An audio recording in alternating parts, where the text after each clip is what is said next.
Trabalho como jornalista investigativo há quase 2 décadas. Já desvendei esquemas de corrupção, expus fraudes empresariais e investiguei crimes obscuros. Nunca fui do tipo que se abala fácil. Sempre lidei com os fatos, a verdade crua e dura. Mas há um caso que me marcou profundamente. Algo que, até hoje, não consigo racionalizar completamente. É sobre o Arquivo 63. Era uma tarde comum na redação quando meu chefe, Carlos, me chamou para uma reunião rápida. Ele parecia animado e, ao mesmo tempo, preocupado. Disse que tinha algo grande nas mãos. Um furo de reportagem que poderia nos colocar em evidência por anos. Ele me entregou uma pasta marrom com um número marcado à mão na capa. 63. Olhei para ele confuso. É de um informante. Ele me disse que esse arquivo tem algo que o governo quer enterrar de vez, explicou Carlos, enquanto me entregava a pasta com uma expressão séria. O nome Arquivo 63 não significava nada para mim até aquele momento. No entanto, ao abrir a pasta, vi documentos que datavam dos anos 1980, todos relacionados a um antigo centro de pesquisas militares, o Instituto Noroeste. O lugar havia sido desativado há anos, oficialmente, após ser atingido por um incêndio que destruiu grande parte do prédio e matou várias pessoas. Pelo menos, essa era a versão oficial. Porém, os documentos que eu tinha em mãos contavam uma história muito diferente. As primeiras páginas detalhavam uma série de experimentos conduzidos pelo Instituto, muitos dos quais nunca foram oficialmente reconhecidos. O mais chocante eram os relatos sobre testes psicológicos e comportamentais em cobaias humanas. Pessoas desaparecidas, criminosos condenados e até mesmo cidadãos comuns que, de alguma forma, acabaram nas mãos do Instituto. Mas o que realmente me fez parar foi uma referência repetida ao Experimento 63. Os documentos sobre esse experimento específico estavam incompletos, fragmentados, como se tivessem sido propositalmente censurados. As descrições eram vagas, mas mencionavam um protocolo extremo para manipular memórias e comportamentos. O que mais me intrigou foi o fato de que os registros terminavam abruptamente, com uma anotação à mão de um dos cientistas envolvidos: interromper imediatamente. Consequências irreversíveis. Passei a noite toda lendo e relendo os documentos. Quanto mais eu avançava, mais perguntas surgiam. Quem eram as cobaias? O que realmente aconteceu no Instituto? E, acima de tudo, por que tudo parecia girar em torno do misterioso Experimento 63? Decidi investigar mais a fundo. Comecei buscando informações sobre o Instituto Noroeste, mas quase tudo o que encontrei confirmava a versão oficial do incêndio. No entanto, uma coisa chamou minha atenção. Um dos cientistas mencionados nos documentos ainda estava vivo. Um homem chamado Dr. Guilherme. Ele havia desaparecido após o incêndio, mas uma pista me levou a crer que ele estava morando em uma cidade pequena no interior do estado. Sem pensar 2 vezes, entrei no carro e dirigi por horas até a cidade onde Dr. Guilherme supostamente vivia. Cheguei a uma casa modesta, quase em ruínas, e bati à porta. Fui recebido por um homem idoso, de cabelos brancos e uma expressão que transparecia anos de sofrimento. Quando mencionei o nome do Instituto Noroeste, ele ficou em silêncio. Porém, ao mencionar o Experimento 63, o homem empalideceu. Você não devia mexer com isso. Não devia nem ter vindo aqui, disse ele, a voz tremendo. Insisti, dizendo que só queria entender o que aconteceu, que havia algo escondido e que as pessoas mereciam saber a verdade. Dr. Guilherme hesitou por um momento, mas então convidou-me a entrar. Sentamos na sala de estar, cercados por paredes cheias de livros e anotações. Ele começou a contar a história. Segundo ele, o Experimento 63 foi uma tentativa radical de controle mental, mais ousada do que qualquer coisa que já havia sido tentada antes. O objetivo era simples, mas aterrorizante: apagar completamente a identidade de uma pessoa e implantar memórias falsas, recriando-a de acordo com as necessidades dos militares. O que começou como um experimento para manipular prisioneiros de guerra rapidamente saiu do controle. As primeiras cobaias começaram a apresentar comportamentos erráticos, disse Dr. Guilherme com os olhos fixos no chão. Elas se esqueciam de quem eram, de suas famílias, mas pior ainda, começavam a lembrar de coisas que nunca aconteceram, memórias que nunca foram implantadas. É como se o processo abrisse algum tipo de porta nas mentes delas. Eu não conseguia acreditar no que estava ouvindo. Aquilo parecia saído de um filme de ficção científica, mas Dr. Guilherme estava mortalmente sério. Ele continuou explicando que, após um dos testes mais intensos, um dos participantes simplesmente desapareceu dentro do instituto. Não havia registro de saída, nem corpo. Ele simplesmente sumiu. Outros começaram a relatar visões, alucinações de lugares e pessoas que nunca existiram. O experimento foi encerrado pouco tempo depois, e o incêndio que destruiu o instituto não foi um acidente. Eles queimaram tudo para esconder os rastros.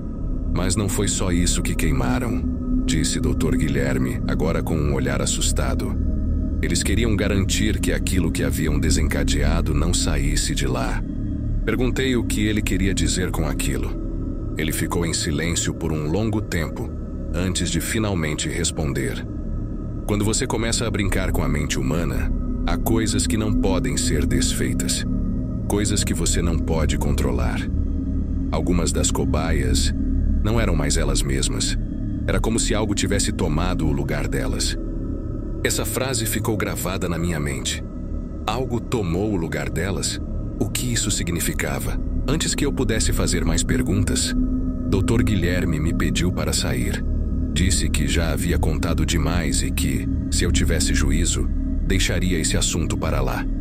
Eu saí de sua casa com uma mistura de medo e curiosidade. Parte de mim queria desistir, esquecer o Arquivo 63 e seguir em frente.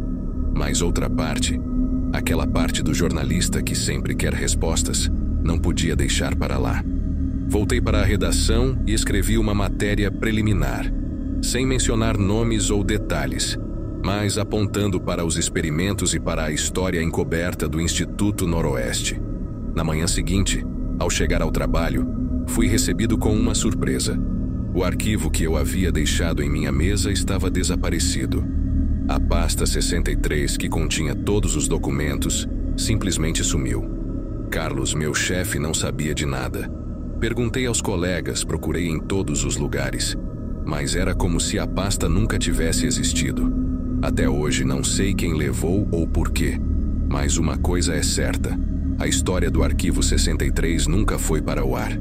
E o mais perturbador: poucos dias depois, Carlos foi demitido sem explicação. Eu também pedi demissão pouco tempo depois. Não porque quis, mas porque sabia que havia tocado em algo muito maior do que imaginava. Ainda penso no que Dr. Guilherme disse sobre as cobaias. Se algo tomou o lugar delas, quantas outras pessoas ao nosso redor podem não ser quem pensamos que são? Nunca mais investiguei o caso. Talvez, no fundo, eu tenha medo do que poderia descobrir.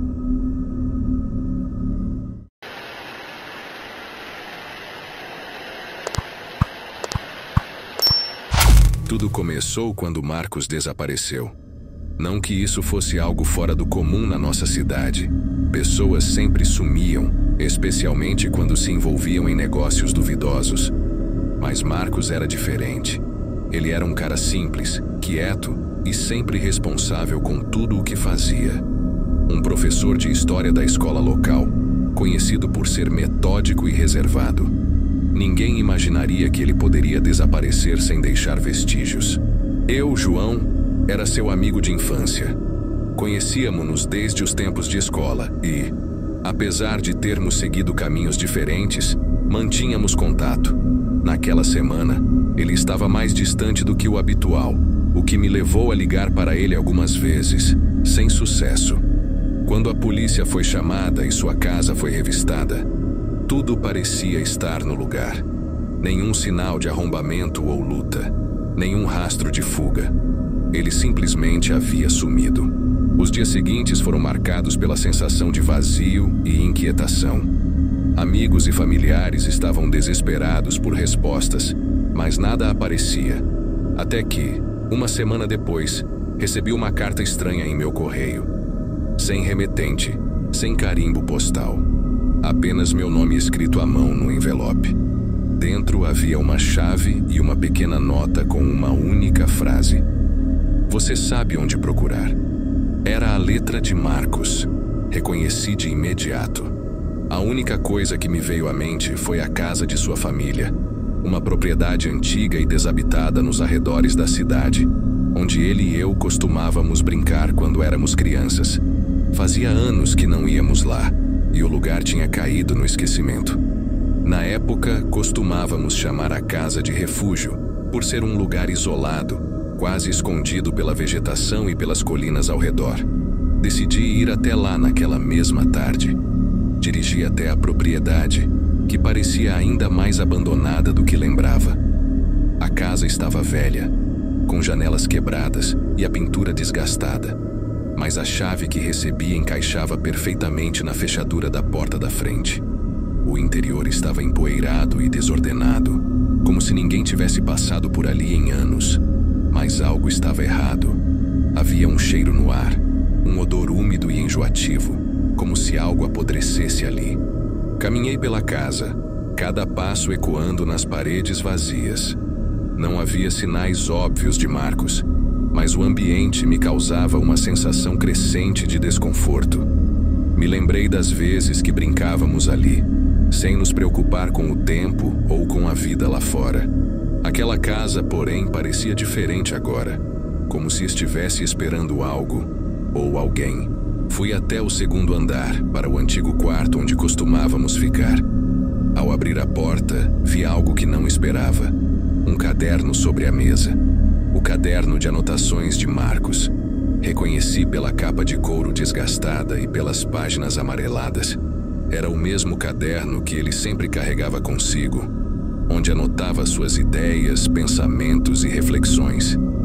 Peguei-o nas mãos e comecei a folheá-lo. As primeiras páginas continham anotações comuns, detalhes sobre suas aulas, listas de livros que pretendia ler e até algumas ideias para projetos futuros. No entanto, à medida que avançava, as anotações se tornavam mais erráticas, quase incompreensíveis.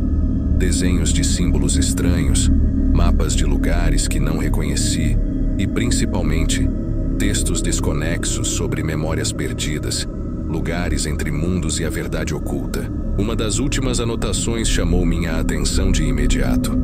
Marcos mencionava ter encontrado algo na casa da família, algo que não deveria existir.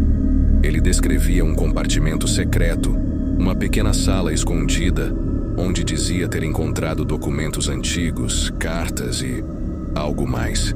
Algo que, segundo ele, não era deste mundo. Ele escreveu sobre sonhos perturbadores, como se estivesse sendo observado por algo que não podia ver, mas sentia sempre por perto. E então, mencionou a última coisa que encontrara: um espelho. Aquela menção ao espelho me fez sentir um arrepio. Lembrei-me de um velho espelho que ficava no porão da casa, coberto por um pano branco. Não tínhamos coragem de mexer naquilo quando éramos crianças. Nunca soubemos de onde ele veio ou por que estava ali. Mas pelo jeito, Marcos havia descoberto algo mais sobre aquele objeto. Fui até o porão com o caderno ainda nas mãos. Desci as escadas com cautela, o cheiro de mofo se intensificando a cada passo. Lá estava ele, o espelho, coberto pelo mesmo pano branco. Minha respiração ficou pesada enquanto me aproximava. Lembrei das palavras de Marcos. Não era deste mundo. Mas o que aquilo poderia significar? Era apenas um espelho antigo, não era? Puxei o pano, revelando o vidro empoeirado. Nada de extraordinário, apenas meu reflexo, ligeiramente distorcido pela sujeira acumulada. No entanto, algo naquele espelho me incomodava. Não sabia explicar, mas parecia mais profundo do que deveria ser. Como se o reflexo não estivesse apenas imitando meus movimentos, mas me observando de volta. Lembrei-me das palavras no caderno. Marcos havia descrito algo que viu no espelho, algo que o havia perturbado profundamente. Eu não queria acreditar, mas havia algo ali, algo que eu não conseguia ignorar. Inclinei-me mais perto, tentando ver melhor, e foi quando notei. No canto do espelho, quase imperceptível, havia uma mancha escura, como uma sombra que não fazia sentido. Dei um passo para trás, o coração disparado. Comecei a duvidar de minha própria sanidade. Seria possível que Marcos estivesse certo? Que aquele espelho, de alguma forma, estivesse ligado ao seu desaparecimento? As anotações no caderno pareciam indicar isso, mas tudo aquilo soava como uma loucura. Foi então que ouvi o som. Um leve sussurro, quase imperceptível, vindo de trás de mim. Girei rapidamente, mas não havia ninguém ali. Apenas o espelho. O silêncio na casa parecia esmagador, e uma sensação de pânico começou a tomar conta de mim. Fechei o caderno de Marcos e, sem olhar para o espelho novamente, saí do porão o mais rápido que pude. Levei o caderno comigo, mas nunca falei a ninguém sobre o que aconteceu naquele dia. Marcos nunca foi encontrado, e o mistério de seu desaparecimento permanece sem solução. Mas o que quer que ele tenha descoberto naquela casa, no porão, continua lá.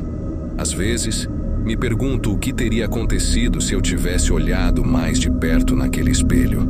Teria encontrado as respostas que tanto procuro? Ou, como Marcos, teria desaparecido sem deixar vestígios? Desde então, evito espelhos. Não porque acredito que todos eles escondem algo, mas porque não posso esquecer o que senti naquele porão. E no fundo, tenho medo de descobrir que estava certo.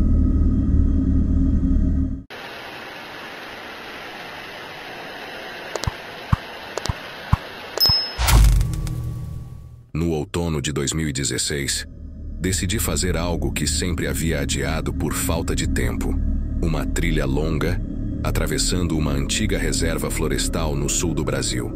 O lugar era conhecido como Trilha das Pedras, uma rota pouco frequentada, mas famosa entre exploradores por suas formações rochosas e pela natureza intocada.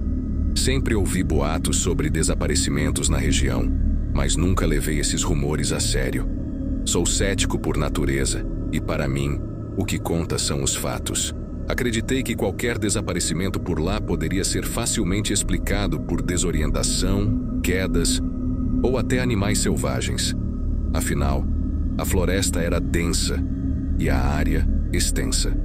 Reservei um final de semana e fui sozinho. Meu objetivo era passar 2 dias e uma noite acampando, o suficiente para explorar toda a trilha. Com meu equipamento, água e suprimentos, comecei a caminhada no início da manhã. A entrada da trilha era marcada por uma placa de madeira gasta, com letras quase apagadas.